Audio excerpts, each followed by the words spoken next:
Du nouveau à Kinshasa, PKM Invest Shop, distributeur des produits électroniques grand public et du prêt-à-porter. Retrouvez les meilleures offres et promos des smartphones, laptops, accessoires et du prêt-à-porter à des prix inédits. Nos adresses: commune d'Engaliema, avenue Colonel Mongiba, numéro 3, quartier Bassoko, référence rond-point magasin Kintambo, à côté de la station Total. Limité 7e rue résidentielle, place commerciale, voire l'immeuble à l'Italia. Pour tout contact, appelez au 0425 016 33 65. PKM, c'est la qualité. PKM, C'est la différence. PKM, C'est la satisfaction.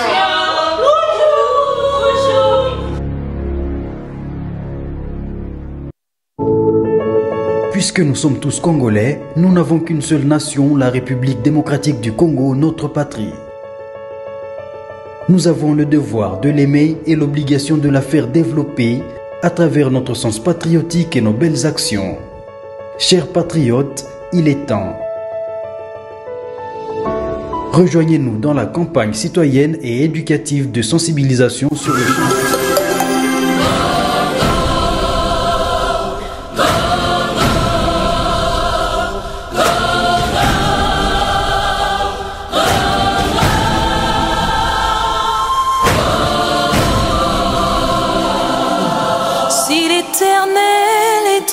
Partout dans le monde, ici c'est votre émission au centre sur 10e rue télévision, le temple de la démocratie, la chaîne qui est du bon côté de l'histoire. Vous étiez très nombreux, très nombreux, chers Congolais de la diaspora aussi. Vous êtes en train de nous suivre en direct sur notre chaîne YouTube au centre TV.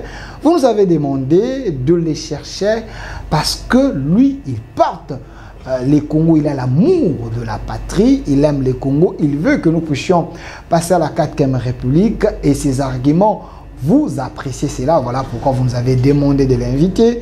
Il a répondu à votre invitation parce qu'il est Congolais, des pères et des mères. Lui, il s'appelle Maître Oscar Moubiaï, il est avocat au barreau de Lille, un homme qui a écrit, il est ici avec nous, il veut que le Congo appartient aux Congolais. Maître Oscar, soyez le bienvenu. Merci beaucoup, messieurs les journalistes. La situation sécuritaire dans l'est de la République démocratique du Congo, la patrie avant tout, la vie ou la mort. Avant d'en parler, quelqu'un m'a dit que vous avez la haine contre d'autres tribus de la République. C'est parce que vous voulez passer à la 4e République et exclure d'autres ethnies, d'autres peuples. Et c'est ça votre souci? Non, écoutez, nous ne pouvons pas, pendant ce temps que notre pays fait face à une guerre d'agression injuste, entrer dans ce genre de débat. Si nous prenons la 4e République, c'est évidemment pour sortir du piège dans lequel nous sommes tombés, avec cette constitution des belligérants où on fait de l'ethnicité un critère principal d'accès au gouvernement. On vous dit que le gouvernement, pour être composé, on doit tenir compte de ce que l'on appelle l'espace linguistique, de l'ethnie, des tribus. Et vous avez même suivi que on a pu dire que les ressortissants des Maniema n'étaient pas représentés. Donc, ces critères de représentation au sein du gouvernement, c'est un critère qui a été délibérément placé dans la Constitution pour entraîner et attiser la haine tribale. Un critère de géopolitique. De ce que l'on appelle géopolitique. Alors que quand on parle de géopolitique, certains pays et le grand pays, l'on pense à comment être au niveau de l'espace, Mars, Lune, création industrielle, c'est ça la géopolitique. Examiner, voir, et nous, avec nos minéraux, avec nos richesses, quelle position occupons-nous au sein des nations? Nous sommes une grande nation. Mais aujourd'hui, quand on parle de géopolitique, on ne peut pas penser ethnie. Dans la Constitution, on a mis ethnie quand il fallait parler de comme critère, alors que la représentation, c'est par rapport aux élections. Par rapport aux élections, mais quand même, chaque couche doit s'identifier dans pourquoi vous devez être dans un gouvernement qui va gérer tout le monde? Nous n'avons qu'une seule couche, qui est la RDC. C'est ça notre couche, notre mère patrie. Tous, on peut tout dire de Mobutu, mais il a réussi ce que l'on appelle l'unité nationale. L'unité nationale. Ok, on peut tout dire de Mobutu. Aujourd'hui, nous sommes tombés dans le piège de la constitution des belligérants, où il ne faut pas s'en cacher, où il fallait protéger une ethnie qu'on a appelée les Banyamulenge. Bon, en réalité, les Tutsis. Et les Tutsis, il y a des Tutsis congolais. Il y a des Tutsis congolais, il y a comment on appelle là, nos amis, nos frères qui ont les origines en Angola. Les Bazombo. Les Bazombo. On n'a jamais parlé de minorité des Bazombo. La première couche minoritaire du Congo, nos frères pygmées, n'ont jamais fait la guerre parce qu'on ne les a pas mis au gouvernement. Donc la réalité, c'est que vous avez le Rwanda qui profite naïvement de ceux qui se réclament rwandophones et dont le cœur bat au Rwanda. Et ceux-là, ils se disent congolais uniquement parce que... ils ont la carte d'électeur et... Non, parce qu'ils veulent être au sein des institutions et communiquer avec leur pays d'origine. Vous savez, quand nous avons des enfants qui sont français, belges, américains, à qui d'ailleurs on lance un appel vibrant de pouvoir être nos ambassadeurs dans les pays où ils sont pour la cause congolaise. Je me rappelle quand il y a eu Charlie Hebdo, j'étais appelé à l'école de mon fils qui avait refusé de se mettre debout parce qu'on a dit qu'il y avait eu de morts. Mais lui, il a dit, mais pourquoi papa, quand on tue beaucoup de Congolais, les gens ne se mettent pas debout à l'école? Voilà. Donc voilà, nos enfants qui n'ont jamais peut-être été au Congo, mais ils sont d'origine congolaise. Ils ont l'amour de la patrie. Partout où ils sont, nous demandons aujourd'hui, Moyen-Âge, 20 ans, 25 ans, ce sont nos ambassadeurs qui doivent mobiliser leurs amis, leurs pays d'appartenance auxquels ils appartiennent pour qu'on fasse du Congo une cause commune. Et quand les Occidentaux auront compris qu'ils doivent être du côté des Congolais que être du côté des agresseurs, je crois que cette guerre-là changera de donne. Merci, Maître Oscar Moubiaï. Nous précisons que nous ne sommes pas contre que les gens aient la nationalité congolaise, mais si vous avez cette nationalité congolaise, portez également le Congo dans votre cœur. Il ne faut pas avoir la nationalité congolaise et chercher à tuer les Congolais et nous trahir. C'est ce que nous ne voulons pas. Mais parce que vous dites qu'on a fait de certains critères ethniques pour demeurer dans le gouvernement. Derrière moi ici, j'ai une photo où il y a plus de Tutsis. Je ne sais pas, est-ce les Tutsis? C'est la porte du malheur des Congolais 30 ans après, ou ce n'est pas ce que nous pouvons penser? Non, je crois que l'erreur que nous avons commise naïvement, c'est d'avoir ouvert au Rwanda la porte de notre pays comme si on avait fait entrer les loups dans la bergerie. Et à partir de là, c'est comme quand les Noirs américains se battaient pour leur liberté. Ils disaient, vous m'appelez boy, n'est-ce pas? Vous m'envoyez à la cuisine, j'y vais, je mange, je prends la force et un jour, je serai plus fort que vous. Donc nous avons au Katanga, il y a eu des Tutsis qui sont arrivés dans beaucoup de nos villes. On les a accueillis, nous avons étudié avec des Rwandais. Bon, on a cru qu'ils étaient nos frères. Mais aujourd'hui, ils démontrent qu'ils ne sont pas nos frères. malgré même le président de la République leur a tendu la main pour dire vous êtes nos frères. Et ici, le chef de l'État les avait reçus, hein? C'est après l'audience avec le chef de l'État. Ben, et on leur a donné, on leur a ouvert le bras et ils nous ont pris pour nous poignarder dans les dos. Donc c'était une erreur de les accepter dans notre pays? Non, on ne pouvait pas être saint pour savoir qu'un jour ils vont se transformer et devenir des vipères. Devenir? Des vipères pour nous mordre méchamment et violemment. Donc le malheur de l'Est, la porte est, si je comprends bien.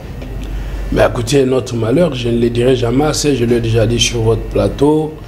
À qui veut m'entendre, au risque de notre vie, nous avons déjà indiqué que notre malheur, c'est d'avoir cru naïvement que l'AFDEL allait nous libérer. Le chef de l'État lui-même, Kabila père, a dit que c'était les conglomérats d'aventuriers. Voyez-vous, quand il a dit non à ce que l'on appelle passer les cycles, l'histoire se répète toujours. Dans notre pays, malheureusement, on ne sait pas lire l'histoire et en tirer les conséquences. Quand vous prenez l'agression de notre pays, on a dit qu'il y avait les accords dits de l'Émirat qu'on n'a jamais vus entre les Mosé Kabila et les gens de Rwanda. Et on a éliminé physiquement Kabila père pour dire qu'il n'avait pas respecté les accords. Quand on voit aujourd'hui, on va vous dire que Tshisekedi n'a pas respecté les accords. Mais quel type d'accord? Est-ce que ces accords obscurs peuvent avoir une valeur du respect quelconque? Je ne pense pas.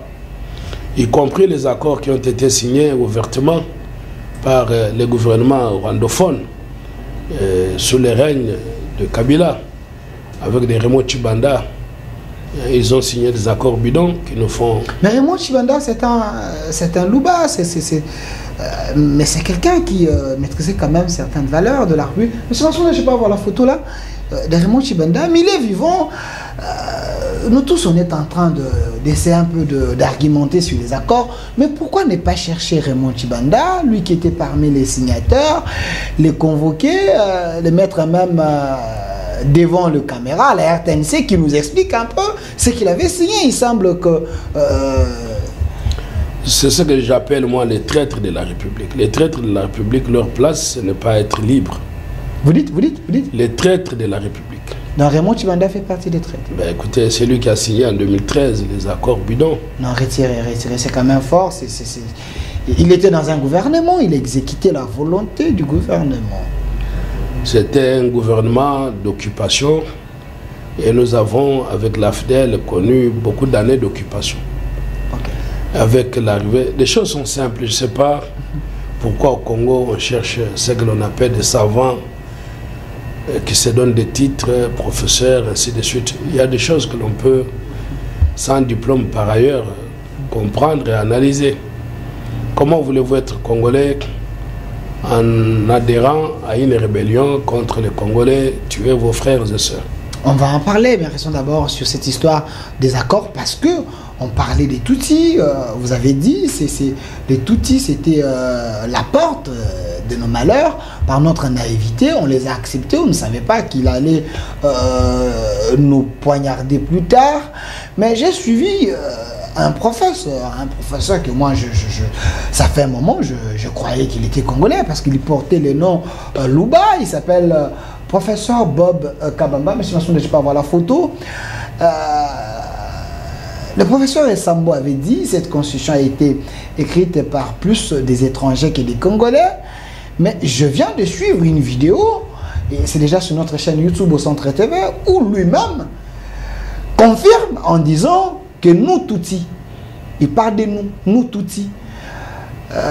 Pensez-vous que nous étions piégés avec des Congolais par rapport à cette constitution?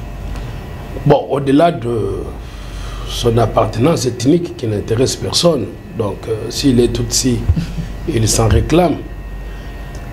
Le problème, c'est l'incompétence.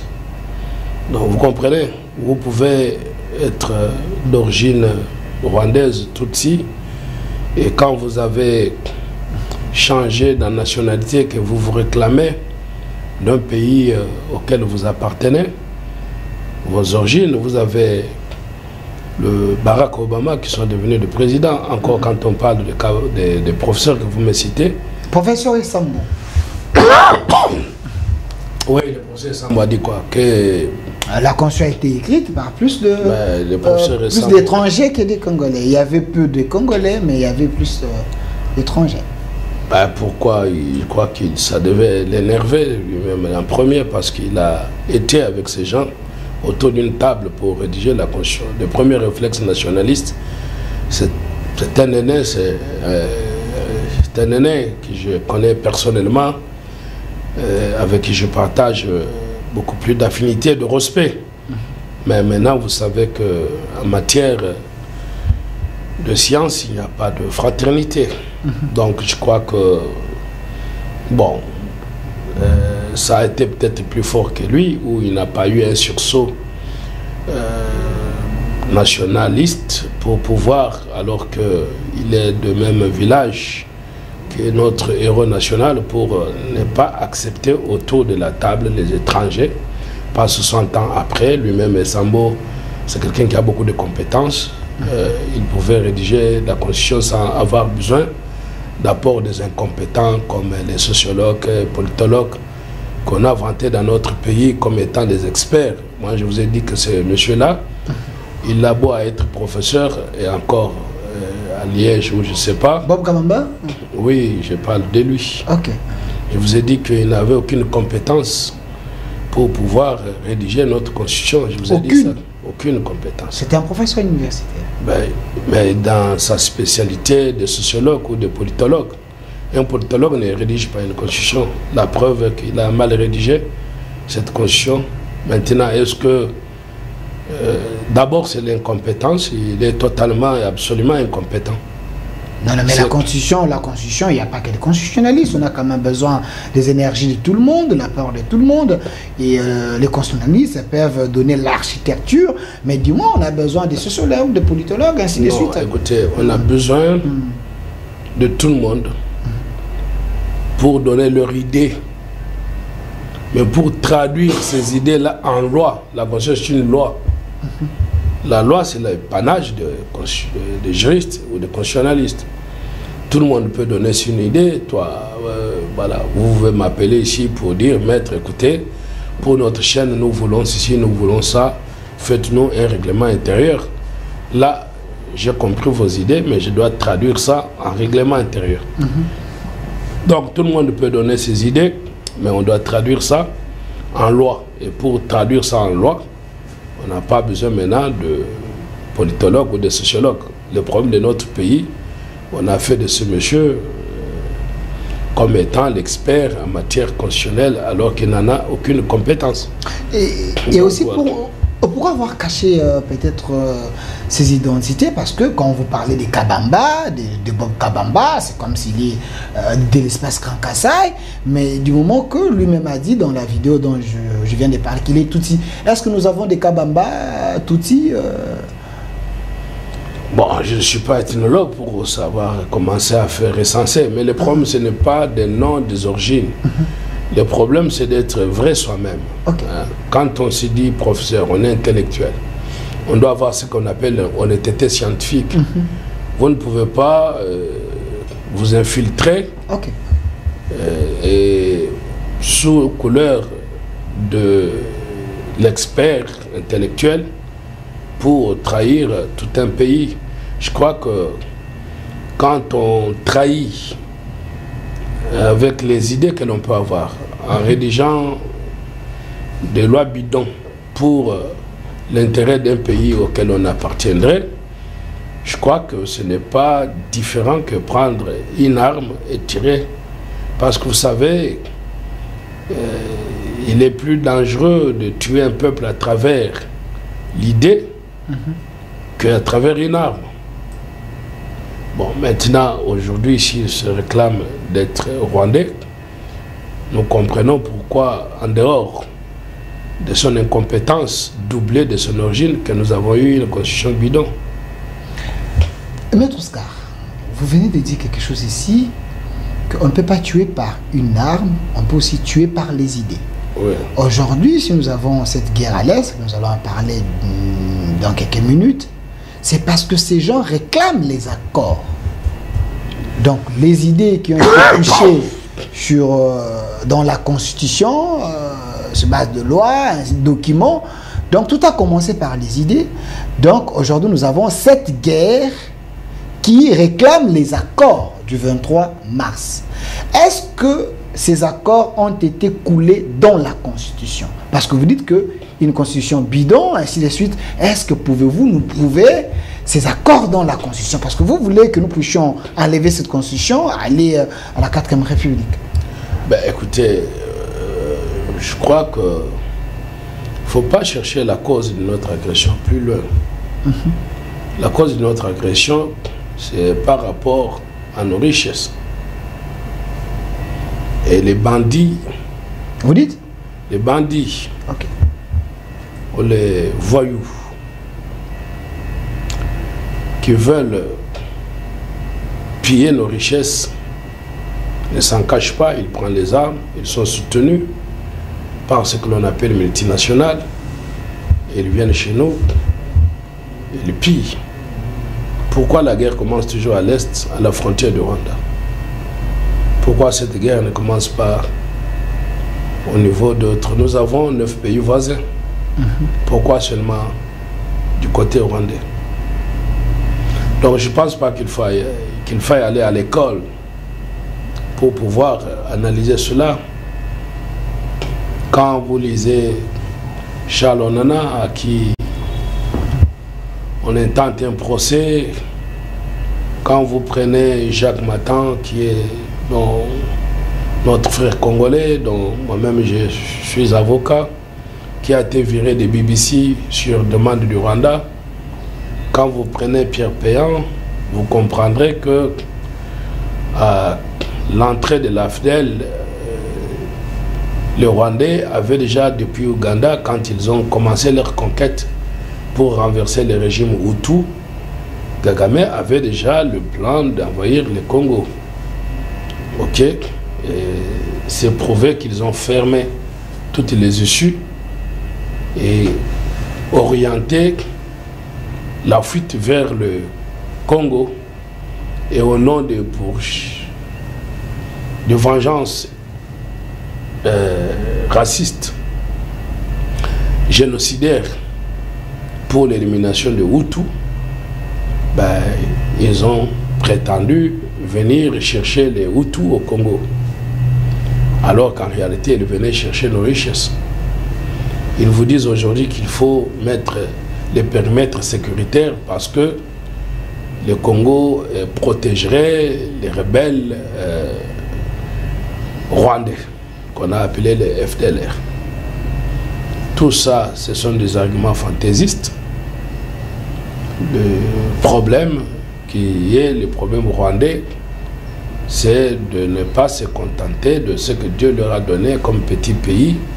Et ils ont besoin d'un espace vital. Sarkozy l'a dit.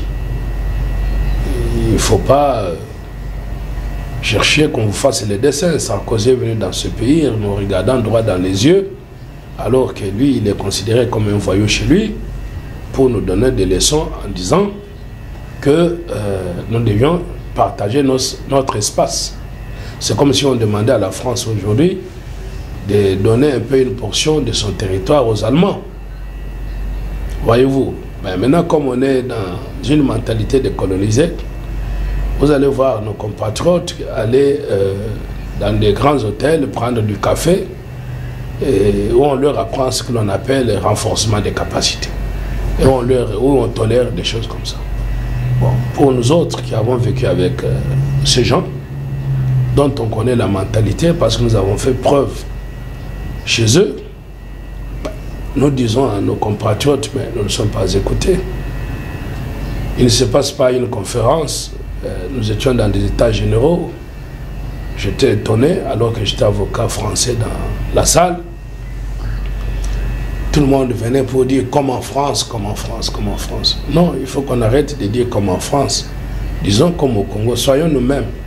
Et quand nous serons nous-mêmes, nous allons dire non à l'agression de l'ennemi parce qu'un étranger ne peut rien nous apporter. Alors, vous dites qu'il ne faut pas chercher la cause... Il y en a deux. C'est nos richesses et la recherche de l'espace vital donc pour agrandir leur hégémonie.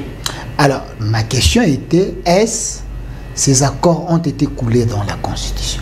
Parce que vous voulez qu'on change la Constitution, il y a quand même certaines personnes qui posent des questions très questionnantes. Qu'est-ce qui vous empêche de gouverner avec cette Constitution? Cette question est revenue plusieurs fois, mais je voulais savoir, est-ce qu'il y a quelque chose qui empêche le président de la République de gouverner, de gérer les Congos dans cette Constitution? Pourquoi vous voulez la changer? Parce que vous êtes parmi les initiateurs qui tient à ce que nous puissions la changer. Bon, je trouvais de certaines personnes à l'esprit inepte en train de dire que s'il y a la guerre aujourd'hui, c'est parce que M. Tshisekedi aurait voulu changer la Constitution. Est-ce qu'avez-vous pensé un seul instant un pays souverain qui veut changer sa Constitution et on lui fait la guerre? Tout le monde sait qu'au niveau de Rwanda, les Hutus sont majoritaires. Vous avez vu les Hutus, alors que la politique en Afrique, il y a ce qu'on appelle l'impact de l'ethnie ou du tribalisme, si vous voulez. Vous avez vu un Hutu qui va aller voter un Tutsi. Comment expliquer que Kagame fait plus de 90% aux élections? Est-ce que vous avez vu un Congolais lever son doigt ou alors les Occidentaux lever leur doigt pour dire que ce sont des élections truquées? Non, pas question. Alors, pour revenir à votre question, est-ce que notre Constitution, il y a des éléments qui démontrent, mais ça fait longtemps que je le dis, ce n'est plus même un débat, mais maintenant vous avez des gens qui jouent aux petits savants avec leur casquette de professeurs pour venir vous dire des choses dans un langage sophistiqué que nous voulons trop simple. Est-ce qu'il y a les éléments qui vous empêchent de gérer? Je réponds à votre question. C'est ça cette question. Écoutez, empêcher de gérer, c'est quoi? Quand vous vous dites que pour former un gouvernement, il faut tenir compte de l'ethnie, ça voudrait dire quoi? Ça voudrait dire qu'il faut tenir compte de toutes les composantes dans ce que vous appelez géopolitique.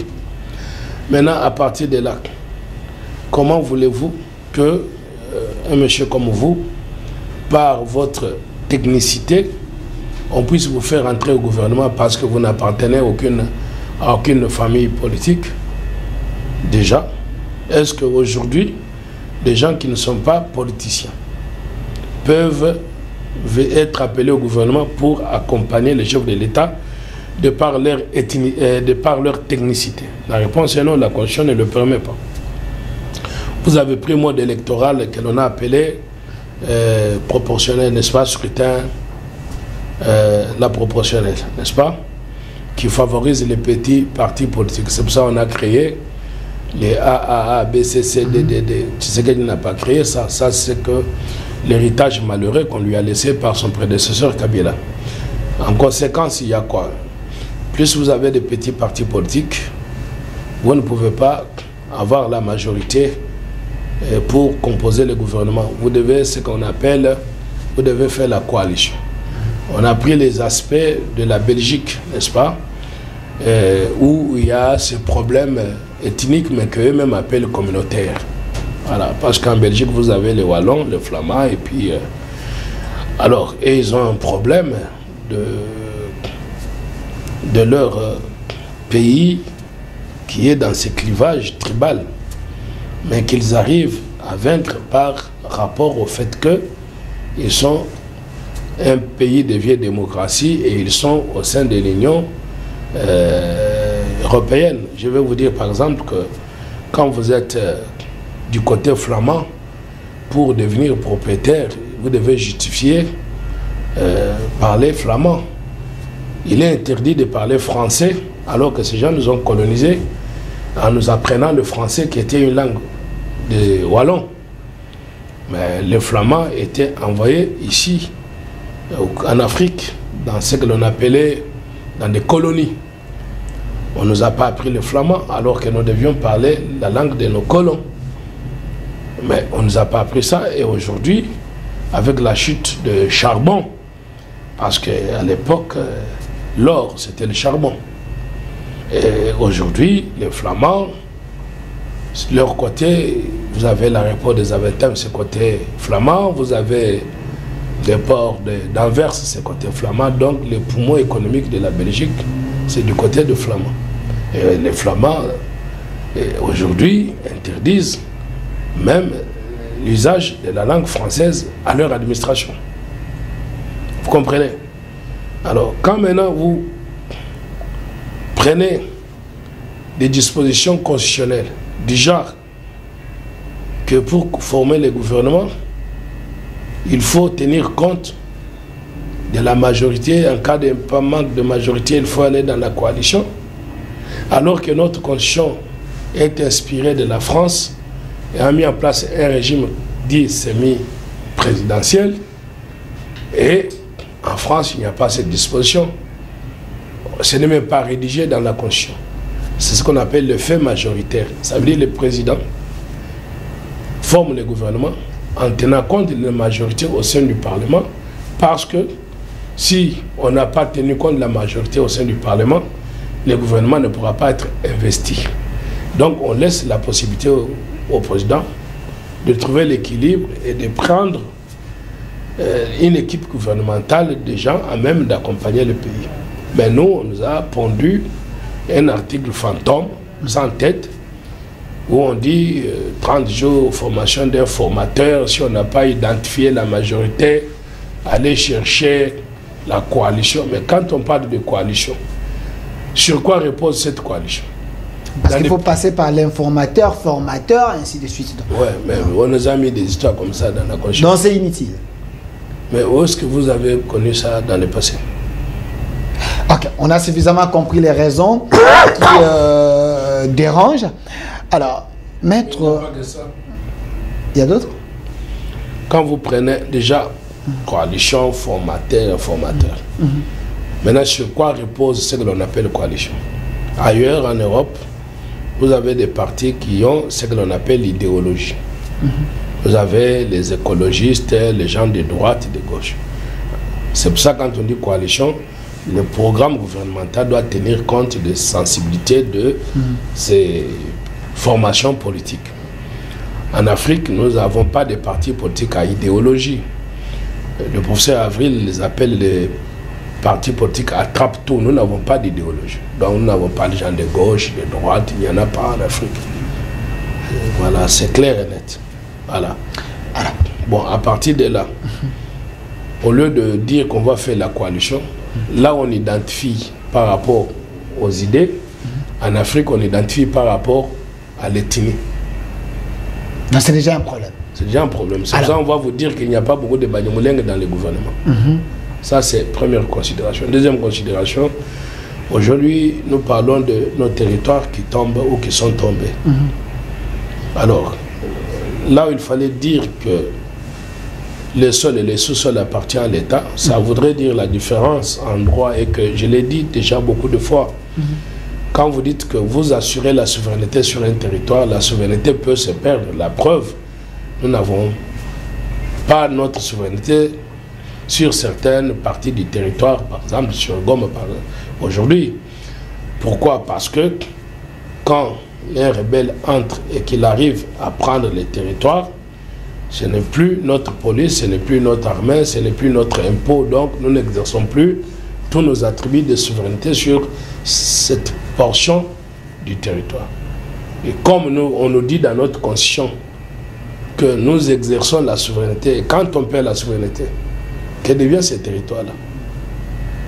Mais si on avait dit dans notre constitution, comme nous en avons la tradition avec la loi célèbre dite Bakajika, si on avait dit que les sols et les sous-sols, ça appartient à l'État congolais, au lieu de dire l'État exerce la souveraineté, même si nous perdons les territoires, nous allons, en tout cas si par nous-mêmes, par nos enfants, nos petits-enfants, toute notre génération, chaque parent doit éduquer à son enfant de dire qu'il doit protéger la nation, ne jamais trahir.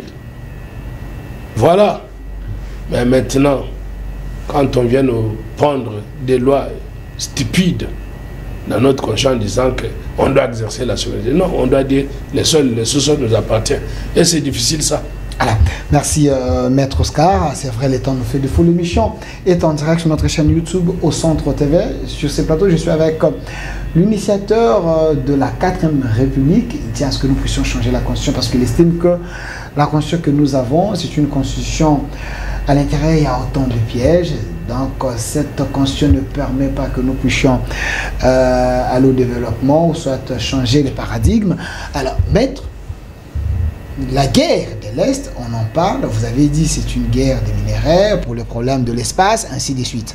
Mais comment les Occidentaux, l'Union européenne, tous ces gens-là ne voient pas que le Rwanda est en train de violer d'abord leurs lois et il n'y a pas de sanctions, il y a plus ils constatent, mais il n'y a pas de sanctions.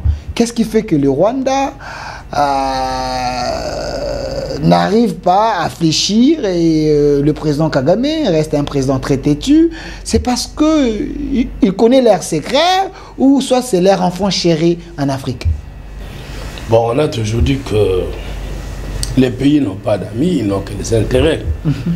Maintenant, nous avons eu une parenthèse malheureuse de l'histoire où on a cru à tort que les génocides rwandais avaient fait des Tutsis une population à protéger. C'est pour ça qu'ils disent qu'ils sont comme des juifs, des gens à protéger.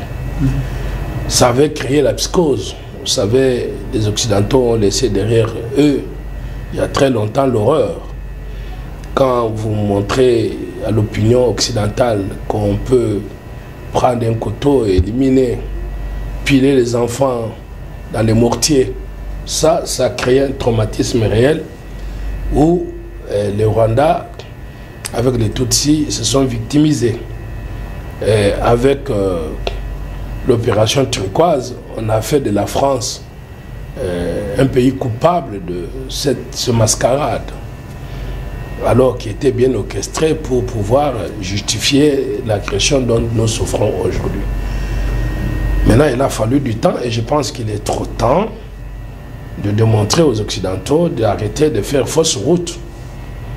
Parce que le Congo, c'est un grand pays au cœur de l'Afrique et dont les Occidentaux, pour leur propre vie, dépendent. À ne prendre que tous, maintenant, ils prennent l'environnement, protection de l'environnement. Pourquoi? Parce que ils ont vidé toutes leurs forêts, les bois, ils ont coupé pour la production agricole et consorts. Maintenant, ils n'en ont plus, il n'y a plus de forêt. Et puis, ce qui en reste, ça brûle. Alors, donc la forêt qui est comme le poumon du monde, c'est notre forêt équatoriale. Voilà, à ne prendre que ça, cette forêt équatoriale se trouve où? Les minéraux avec lesquels ils utilisent pour fabrication de leurs appareils électroniques, ça vient d'où? Donc nous devons prendre ça en considération pour envoyer un message clair aux Occidentaux d'arrêter le soutien au Rwanda. Je vous donne un exemple, je vous avais déjà indiqué ça. Il y a la loi contre le minerai qui avait été signée en 2010, dite la loi Obama. Regardez, l'Union européenne a pris beaucoup de temps avant de voter cette loi. Aujourd'hui, l'Union européenne a signé un accord avec le Rwanda par rapport au minerai, alors que le Rwanda n'a pas de minerai dans son sous-sol. Dans les valeurs occidentales, je suis avocat occidental, quand on parle du vol, celui qui achète un produit du vol, on l'appelle reseller, il est considéré aussi comme un voleur. Et donc, aujourd'hui, si vous signez des accords avec les voleurs du Congo, comment voulez-vous qu'on vous appelle? Comment voulez-vous prêcher à nos enfants des valeurs dites occidentales? Ça n'étonnera pas que l'Europe soit en train de perdre l'Afrique. Regardez autour de nous. Vous avez le Mali, vous avez Niger, vous avez Burkina Faso. faudra pas que les Européens nous poussent aujourd'hui à nous retourner contre eux et créer d'autres partenariats dont le peuple peut demander au président de la République d'avoir le courage et de tourner le dos. Bon. Il y a eu la guerre froide. Longtemps, on s'est battu pour dire que le Congo reste entre les mains de l'Occident pour ne pas aller dans les mains de la Russie. Ne nous cachons pas. La Chine, l'Inde et autres.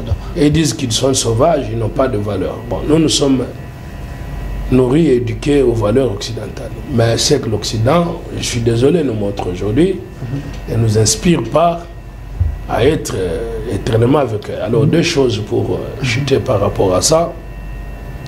Nous devons aussi faire développer notre génie.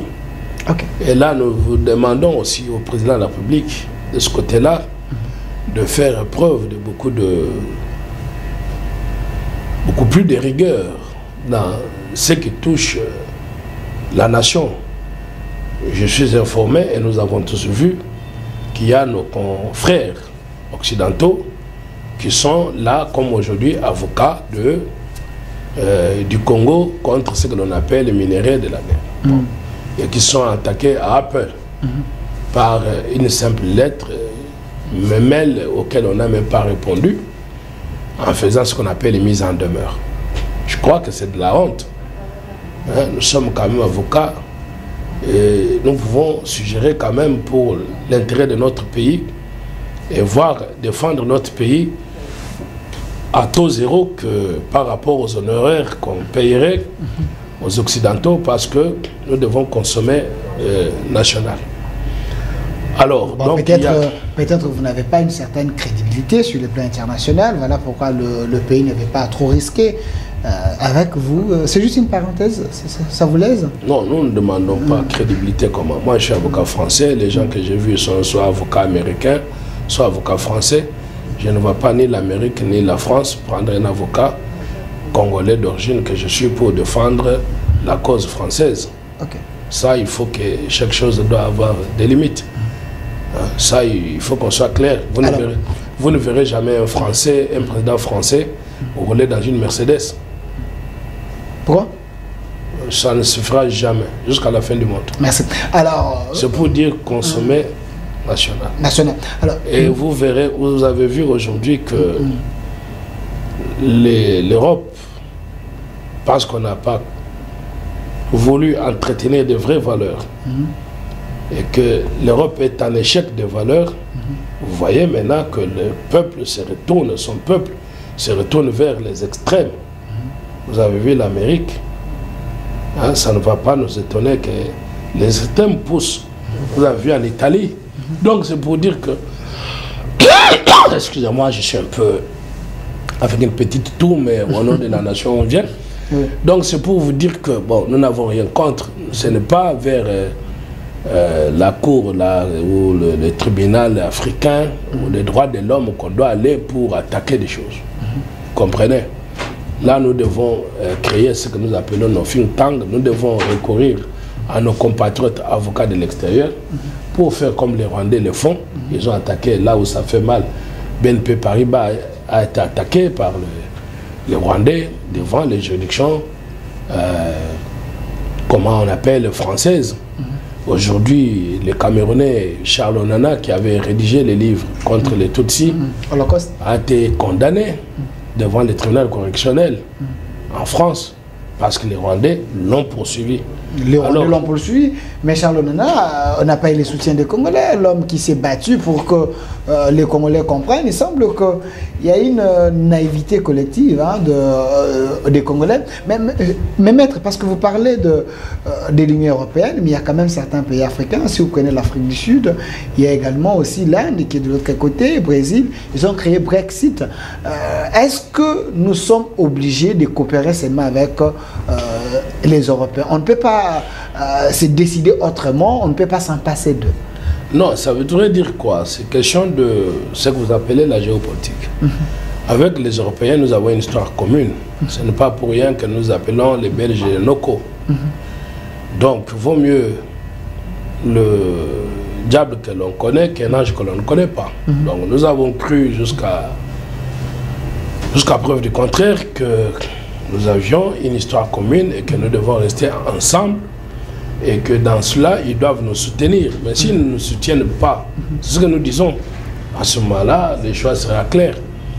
Vous savez, Mobutu avait dit que si on ne règle pas les conflits, à l'époque qu'on appelait belco-congolais, si on n'arrivait pas à régler ça et que si on interdisait à l'époque ce qu'on appelait Sabena à voler vers le Kinshasa, Sabena allait tomber en faillite. Aujourd'hui, où est Sabena? Si aujourd'hui les Congolais nous disons, bon ok, puisque vous les Français, vous ne voulez pas de nous, vous soutenez ce que nous font la guerre. Combien de Rwandais prennent Air France pour retourner chez eux? D'abord, ils ne sont pas nombreux. Combien de vols Air France a au Congo? Combien de vols SN a au Congo? Ben, si nous disons aujourd'hui, bon, ok, dans ce cas-là, au nom du patriotisme, nous ne prenons plus vos vols. Nous prenons maintenant Ethiopian Airlines, par exemple. Donc il faut toucher à leurs intérêts pour qu'ils comprennent que oui, c'est un peuple révolté. Monsieur, pourquoi nous devons être naïfs? Ok. Donc c'est un message que vous lancez aux Congolais de ne pas trop consommer les produits de l'Europe pour qu'ils comprennent que... Je ne suis pas en train de dire de boycotter les intérêts occidentaux. Je suis en train de mettre en demeure les Occidentaux de comprendre qu'ils doivent changer leur fusil d'épaule. Parce qu'ils gagnent beaucoup chez nous. Ils sont en train de perdre l'Afrique. Et le grand pays qui leur reste, c'est le Congo. Et il ne faudra pas qu'à travers leur politique, ils puissent perdre le Congo. Alors, nous sommes le premier pays, grand pays francophone, dans la francophonie. Est-ce que la France n'a pas le devoir de nous protéger?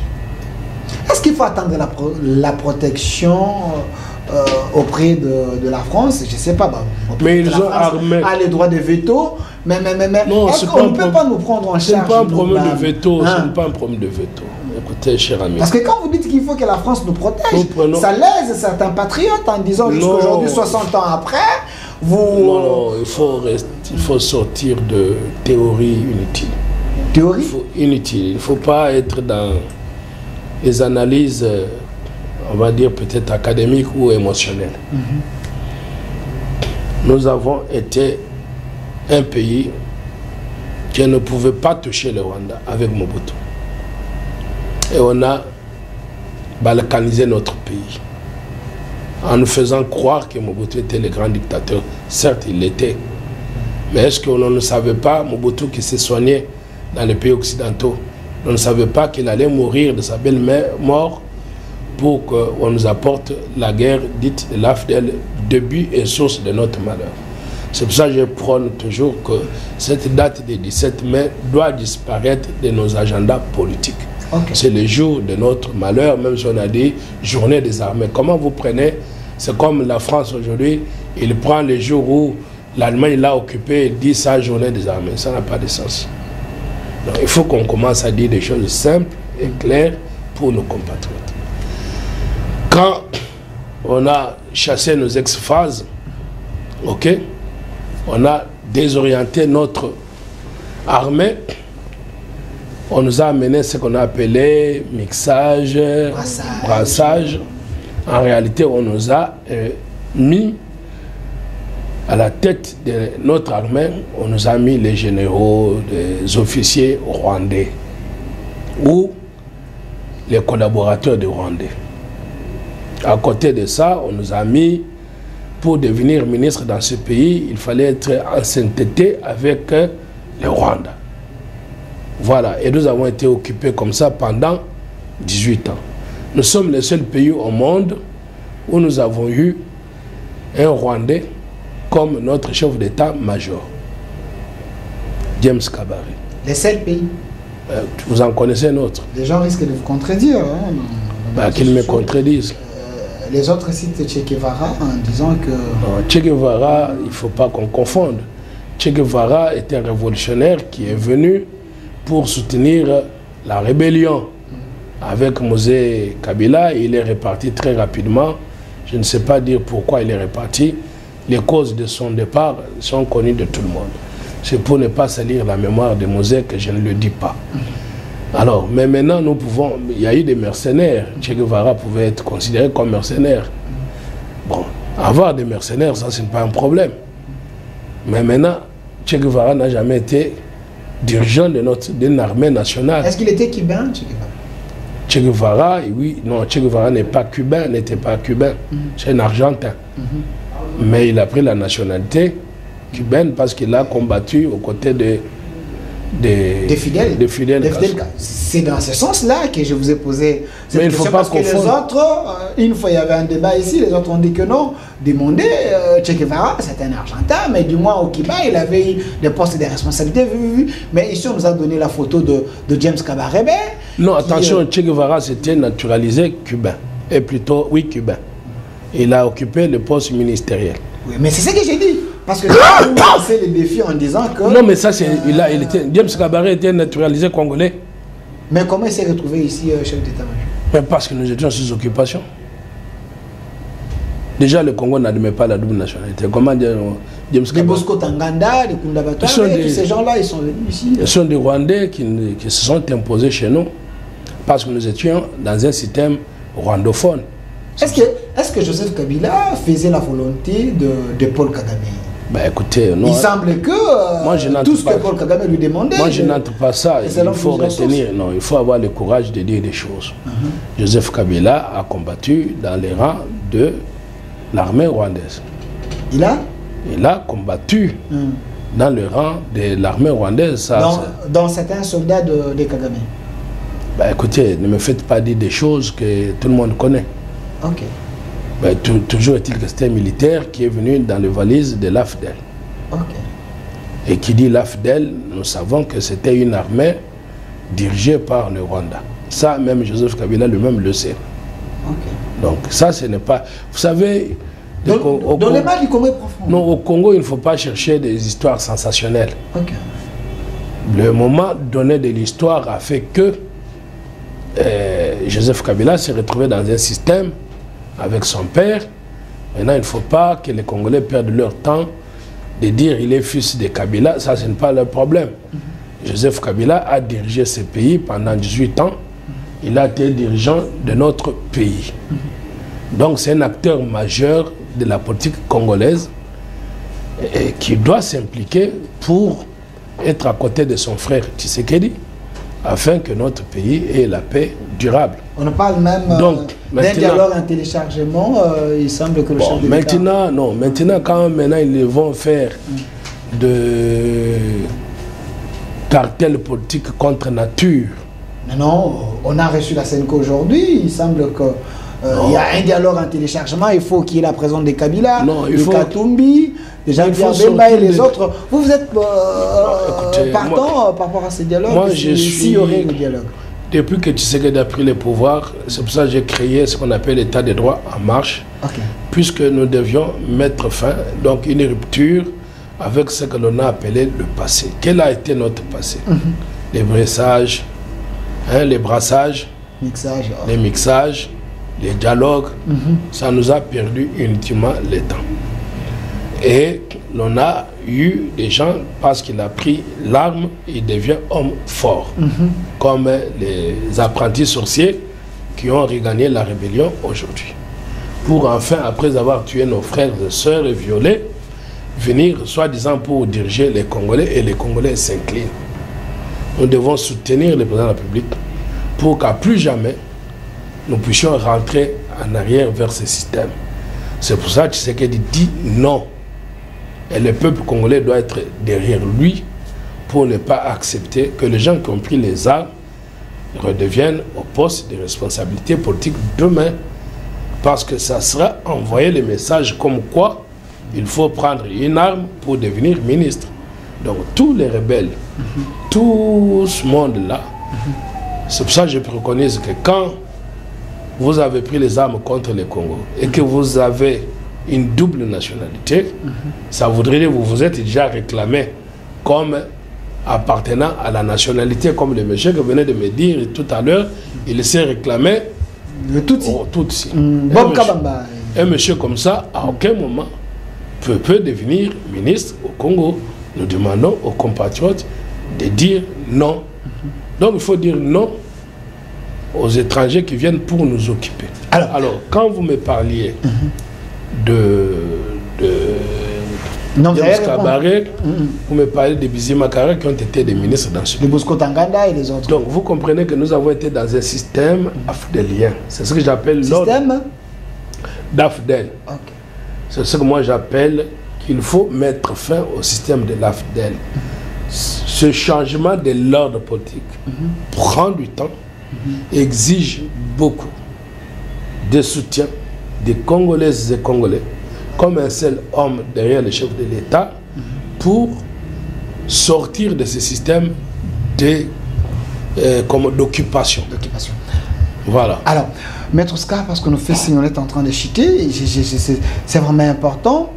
Nous voulons qu'il y ait la paix à l'Est, mais vous avez vu la SADC, il y a aussi l'EAC de l'autre côté. Il semble que la RDC attend le renfort de la SADC pour essayer un peu de chasser l'ennemi. Est-ce que ça, ce n'est pas la naïveté? La RDC, nous avons une population de plus de 5 millions. Qui vous a dit ça? J'ai dit Est-ce que les chefs j'ai de dit l'État... il semble. Non, Parce c'est que, pour ça qu'il faut arrêter ça tout de suite. est-ce que je peux poser la question? Je peux terminer avec la question. La SADC veut nous aider. Nous avons déjà l'Afrique du Sud, vous avez également d'autres pays. Mais les Congolais pensent que notre salut viendra de la SADC. Et la SADC aussi a dit qu'il faudrait que nous puissions faire un sommet avec l'UAC pour que nous puissions décider. Aujourd'hui, on a appris, je ne sais pas si c'est vrai, mais du moins ça circule, que l'Israël a aussi dit si l'Afrique du Sud défend les Congos, dans Israël aussi va défendre le Rwanda. Tout ça, ça circule. Est-ce que nous dépendons des autres, nous les Congolais, avec le nombre que nous avons d'habitants? On ne peut pas nous prendre en charge, il faut attendre les saluts d'ailleurs. Non, ce n'est pas déjà un problème de nombre d'habitants, même si on était peu nombreux, même si un Congolais reste seul. Nous devons nous battre jusqu'au dernier Congolais. Donc ça voudrait dire que les analyses du genre on attend telle aide, non. Les Congolais doivent se prendre en charge comme Laurent Désiré Kabila l'avait dit. Les Congolais doivent exiger du Rwanda, s'il estime encore, comme Tshisekedi l'avait dit, que nous lui devons une facture en dehors de ce qu'il a déjà payé et pillé, pour que nous puissions payer cette facture afin que la guerre cesse. C'est un discours passéiste et les Rwandais est têtu, les Rwandais n'écoutent pas ça. Les Rwandais ont une vision expansionniste. Il faut agir, il ne faut pas rester générique. Non, nous ne sommes pas génériques. Nous devons reculer vers l'histoire. Pour cela, c'est pour dire quoi? C'est là pour dire que la défense de notre patrie provient d'abord de nous-mêmes. Et nous l'avons démontré quand les Tutsis ont tenté d'entrer sur la capitale à travers les Mayangili. On les a cueillis à main nue. Et ils ont été désorientés. Donc pour dire que nous devons organiser dans chaque commune, dans chaque quartier, dans chaque rue, ce que j'appelle moi comité de défense populaire. Comité de défense populaire. Vous voulez armer la population? Nous devons nous défendre par tous les moyens. Okay. Ça, c'est la première chose. Deuxième chose, j'appelle à mes compatriotes de la diaspora, dont j'étais avocat et que je connais, dont je connais leur bravoure pour avoir lutté pour le changement, de s'associer plus nombreux pour cet appel de fonds qu'on l'a appelé 1 euro pour sauver le Congo. Et je rappelle ici qu'il y a une structure créée par l'armée qu'on appelle FSD, qu'on appelle communément effort de guerre. Donc nous allons prendre cet argent pour l'orienter à notre état-major pour qu'on soutienne nos forces armées au front. Et chaque Congolaise et Congolais, partout où il est, prenons l'exemple de l'Ukraine, combattons et résistons pour la défense de notre pays. Maintenant, nous avons besoin de l'aide d'où qu'elle vienne.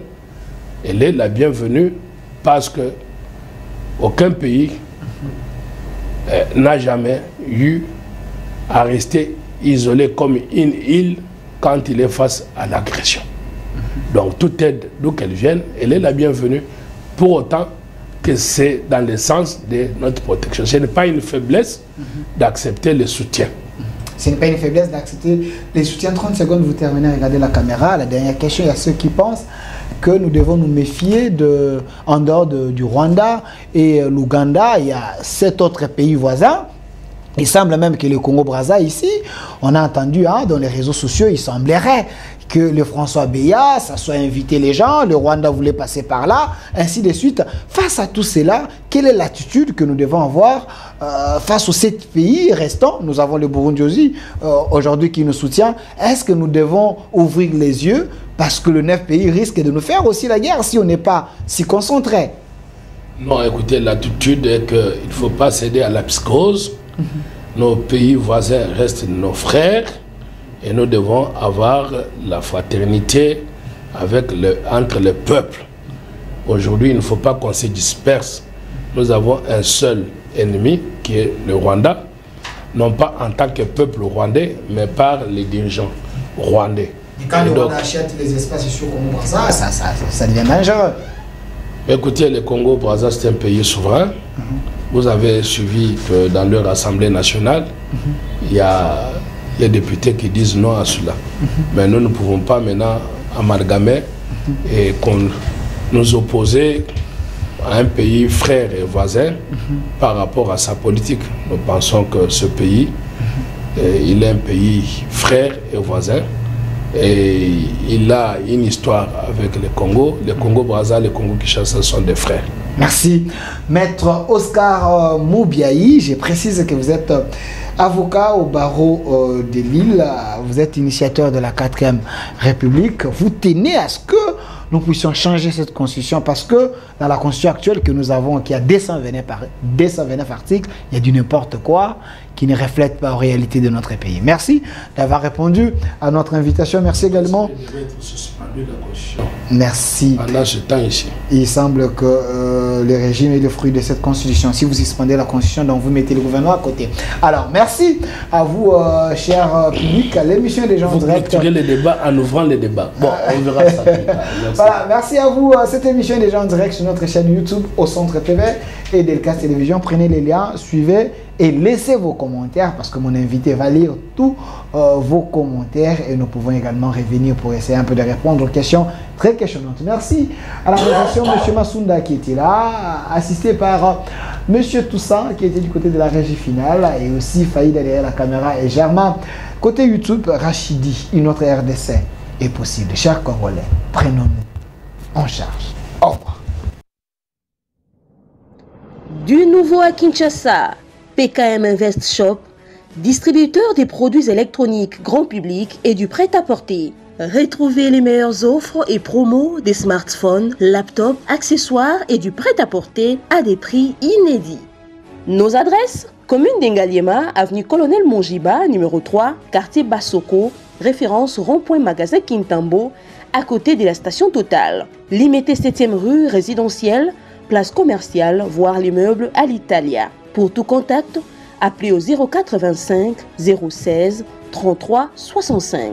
PKM, c'est la qualité. PKM, C'est la différence. PKM. C'est la satisfaction.